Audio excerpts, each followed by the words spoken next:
Well, I can gladly say that the court of public opinion has suffered one defeat. Hi, my name is Steve, and this is Christianity Out Loud. Thank you for watching. Thank you for tuning in, wherever you may be watching, be it on YouTube or Rumble or Locals community. A couple of new members to the community there over the past week, so welcome to you. Thank you for joining up, following on.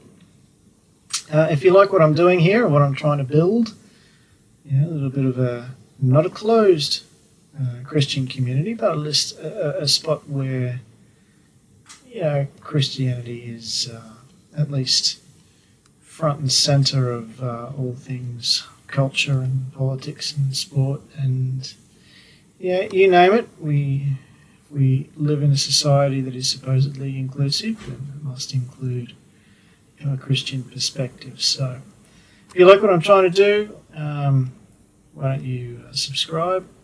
That'd be wonderful. I would greatly appreciate that. So before we get on to the Court of Public Appeal, a public opinion rather, we got more COVID madness here in Australia. Queensland could bring forward their isolating a certain section of the population because they may hit 80% fully vaxxed or double vaccinated or whatever the terminology is sooner rather than later. So if that happens, apparently a small portion of the population becomes more dangerous earlier. How that works, don't know, but we're not really living in the era of common sense, so you got to love that. Plenty of politicians here calling for the mandates to be abolished, and a few notable politicians saying that if you are against mandatory vaccination, then you're actually anti-vax.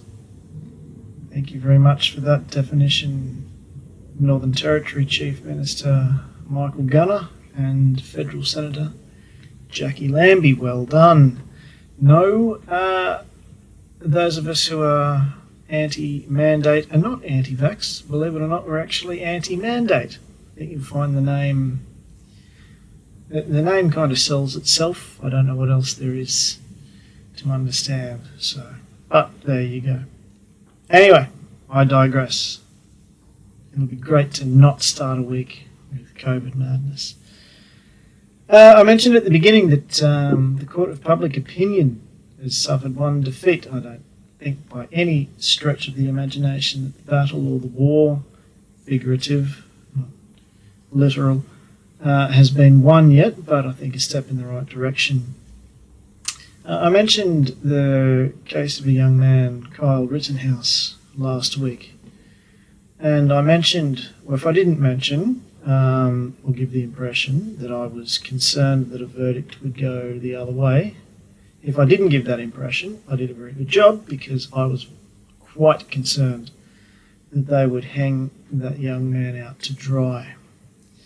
I mentioned last week that I felt he should have been found not guilty, and as it turns out, that's exactly what happened. A jury of his peers found him not guilty on all charges, and that was a unanimous verdict. And as expected, people seem to go a little bit crazy at that verdict from all over the place, actually. So, cue the following. This was Australian journalist Natalie Brown, so it even made Australian shores. There you go. Rittenhouse, a former police cadet and Trump supporter. Do you know that? Do you actually know that? Who was 17 at the time of the shooting, crossed state lines from Antioch, Illinois to Kenosha, Wisconsin on August 25th, picked up an illegally obtained AR-15 rifle from a friend's stepfather and began to guard a car dealership from demonstrators out after curfew imposed at the time. Wrong, it was not legally obtained. He was legally allowed to own it and carry it. Plain and simple. The same article and the same journalist, when a confrontation broke out, the teen fired his gun at a group of people appearing to chase him, killing 36-year-old Joseph Rosenbaum shortly after he shot and killed 26-year-old Anthony Huber and injured Gage Grosskreutz. I think that's how you pronounce that surname, who was also 26. That's disingenuous, completely disingenuous, because they were actually chasing him, and the only time he fired was when they swung a chain or pointed a gun or belted him over the head with a skateboard. It's the only time he fired. So, Twitter. From Twitter, a platform hardly known for its common sense of reason and all of that. It's inconsistent logic to believe Kyle Rittenhouse was acting in self-defense against unarmed protesters. He drove across state lines with an assault weapon to kill. Wrong, they were not unarmed. They were very much armed. 2, he didn't cross state lines with the gun. Just wrong. And they attacked him first. From New York Governor Kathy Hochul, I'm going to assume, Kyle Rittenhouse used an assault weapon to kill 2 people. Pause. Assault weapon. Isn't that all weapons? All weapons are ultimately meant to assault. Digress.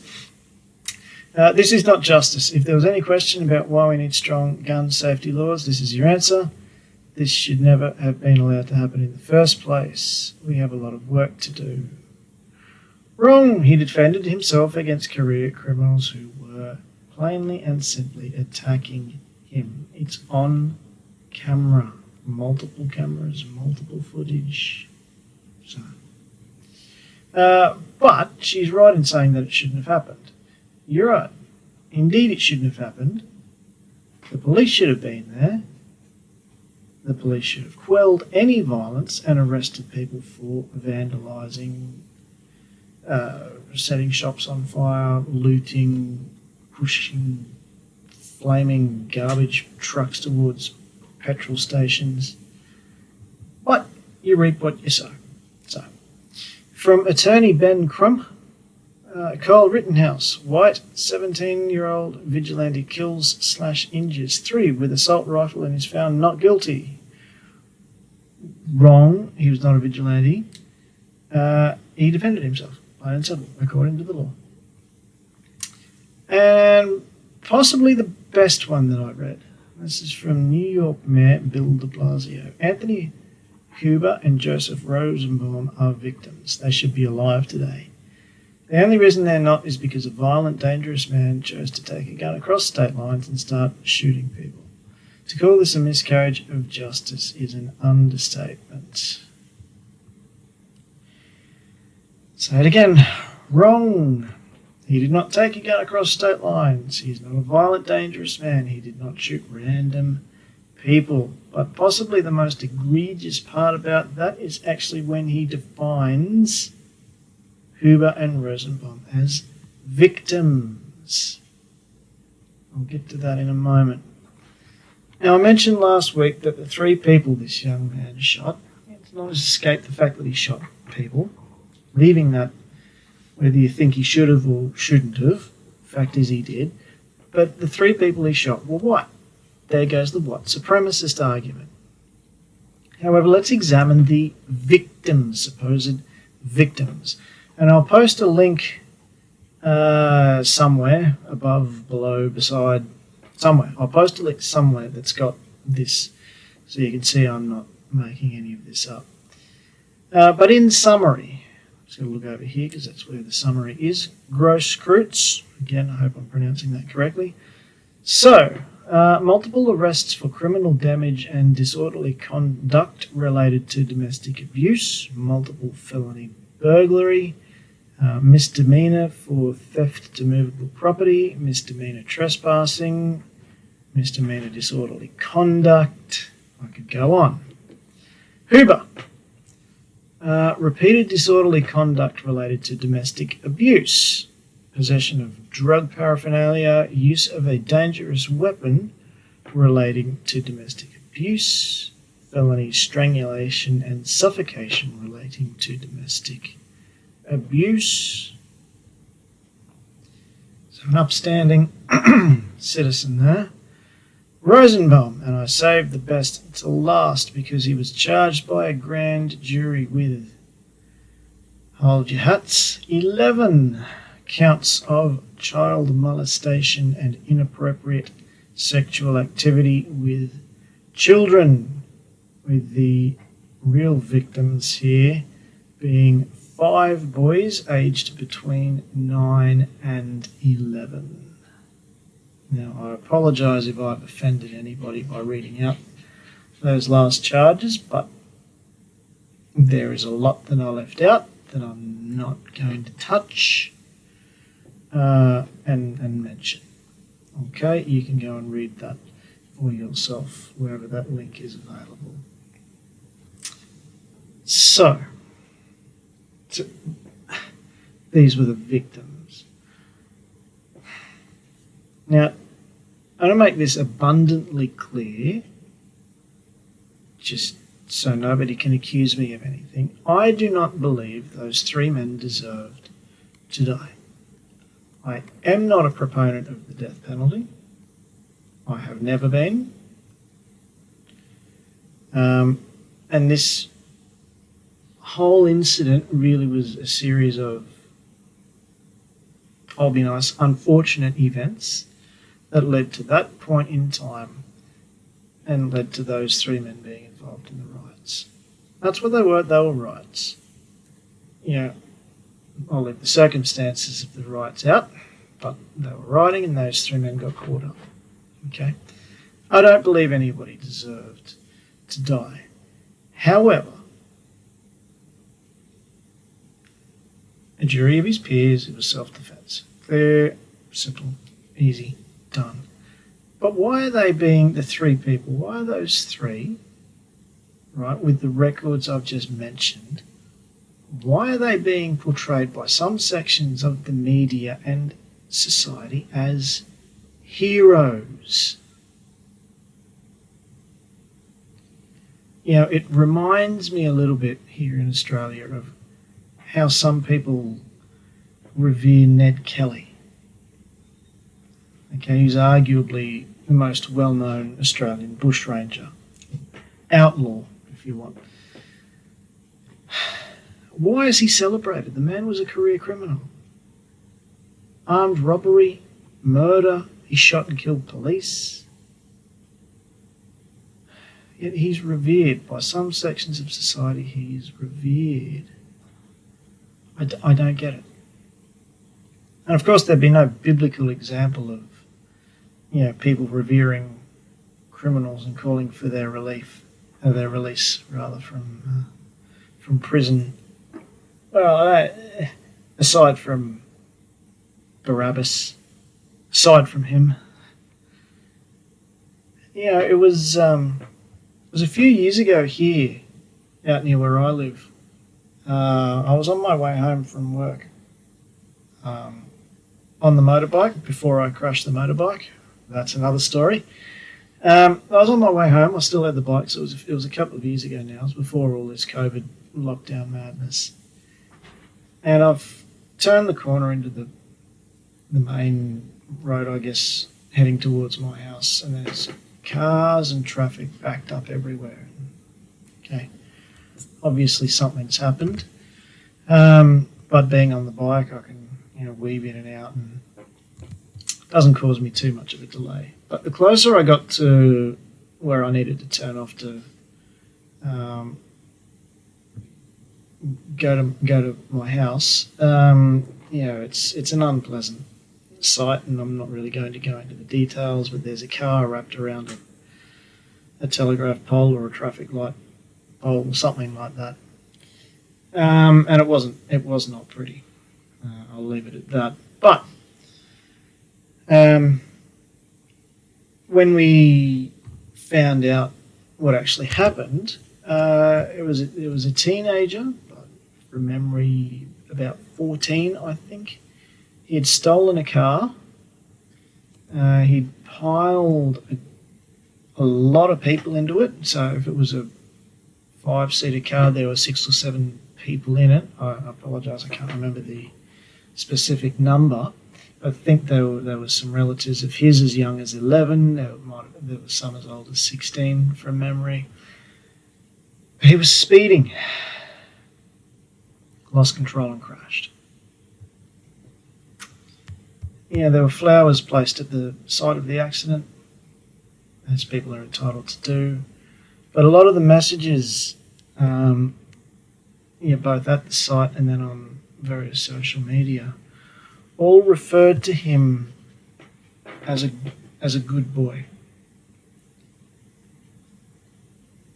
And again, with the greatest of respect, and I am not meaning to be insensitive, and this was not his first offence. He should have been at school. So if you're truanting from school to steal cars, to go joyriding, pile a lot of people into it, more than should be there and legally allowed. At 14, pardon me, here in Australia, you don't even have your learner's permit to drive. So there's numerous laws that have been broken. Forget that. There's a number of ethical things really that have gone wrong here. Stealing, speeding, joyriding, crashing. It was about school pickup time, I remember that, so there is young families and young children everywhere. We live quite near a few schools. If that's your behaviour, I'm not judging, but can we use the word good? I mean, at best, misguided.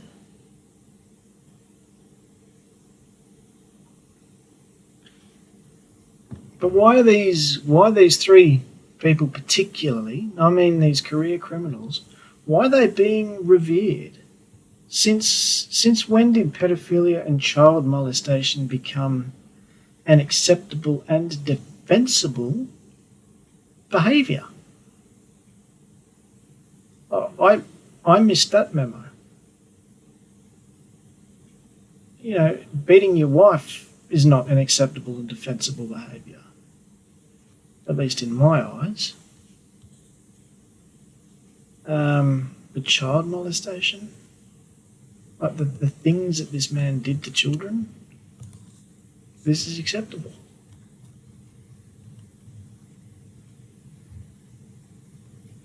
I try my best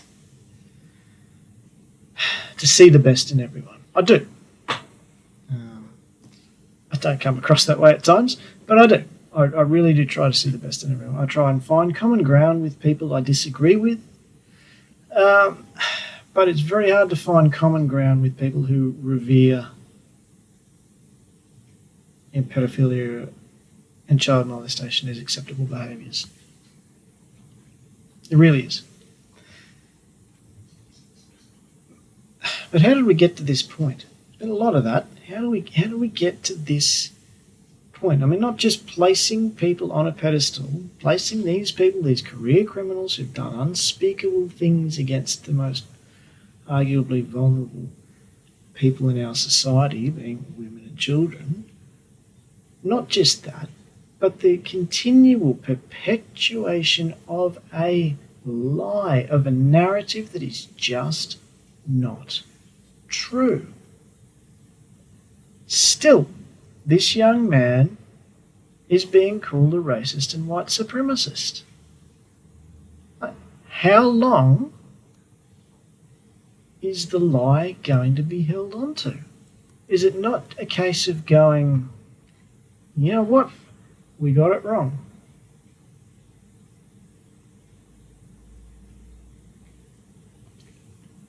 There is no accountability. Why is there no accountability? Because we, speaking as Christians here, have lost our social and cultural influence. I'm not talking judgment. We can be quite judgy. We're warned repeatedly about not doing that. Remove the plank before you look at the spec. Words to that effect. But I'm talking accountability. I'm talking standards of acceptable behaviour for everybody, personally, professionally.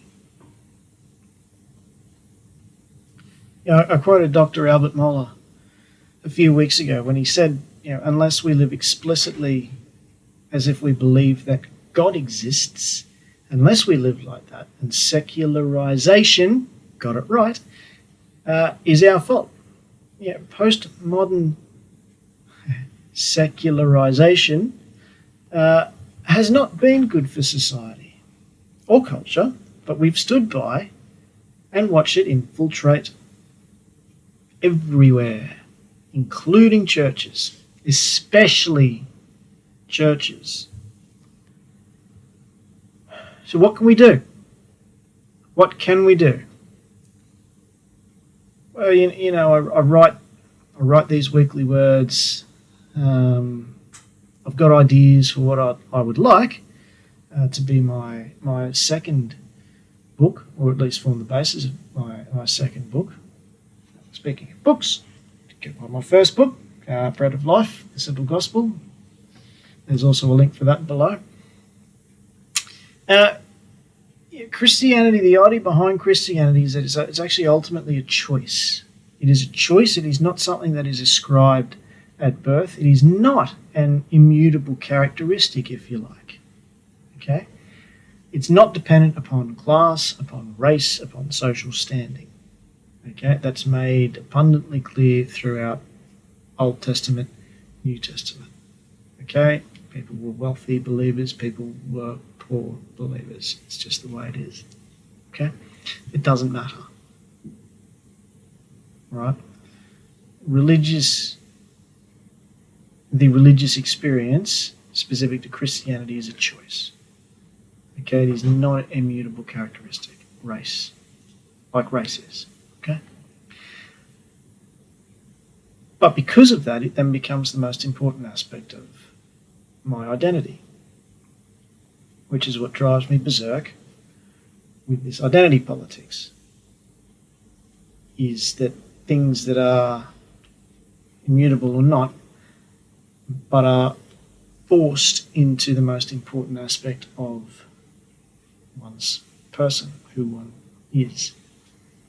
Okay? Critical race is trying very, very hard to do that. Thankfully, hasn't really infiltrated Australian shores yet. Fingers crossed.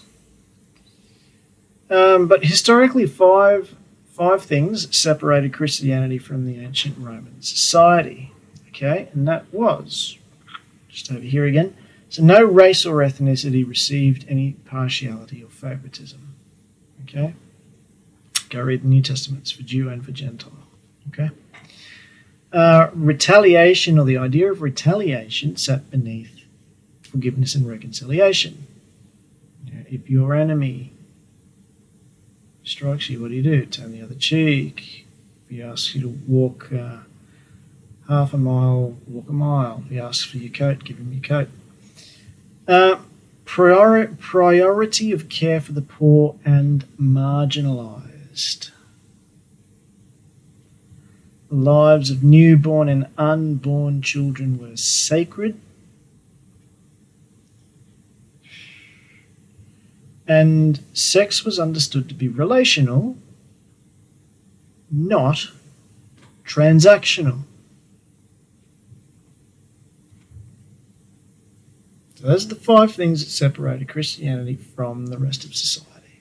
And I would argue that If that was a counterculture, great. We need to be countercultural. Again. Yeah, thanks to Dr. Muller for so eloquently articulating that we've lost these 5 characteristics. Firstly, our grasp on grace was lost in a sea of moralism. Homosexuality found itself front and center of church criticism for many, many, many, many, many years. I'm not going to delve into that. I don't have to like that that's a sin, but I must admit that it is. But it was being proclaimed as the evil, the biggest evil by pastors who were, well, I don't know, overweight. I'm pretty sure there's something about gluttony. Okay, so we lost grace in moralism, and somebody, well, I say somebody, it happened gradually, but we tried to be, we being the corporate church, Christians in general, we tried to appear modern and accepting and diverse and inclusive and tolerant, and you name the buzzword, we tried to be it. Accepting sinful behavior. We accepted. Went, certainly. Come. We won't judge. We're cool. We're modern.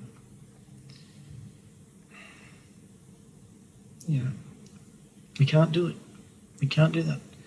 It is up to us to change, right? We need to build a culture, or a counterculture, if you like, based around the Bible. Obviously, that doesn't mean that it needs to be boring. It's not what I mean. I'm not saying let's go back to the 1950s and be that. It means family, man, woman, husband, wife, children. That family unit is the bedrock of a successful civilization, of a successful society. Wives submit to their husbands, while husbands sacrifice themselves for their wives, while children are considered sacred. Okay? Building culture is hard. Granted.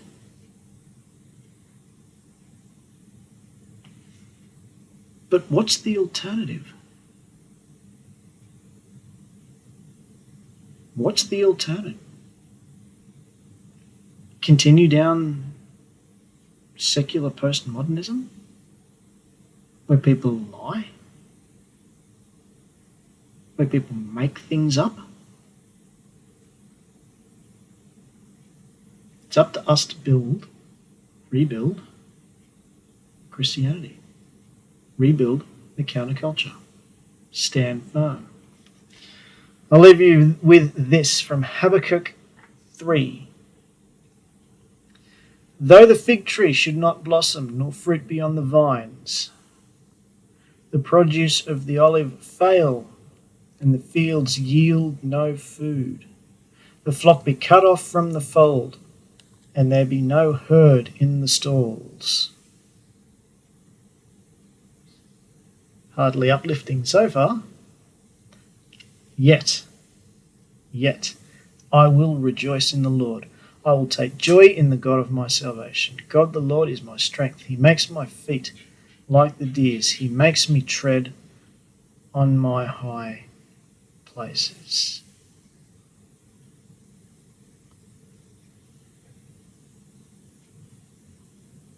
We need to rebuild.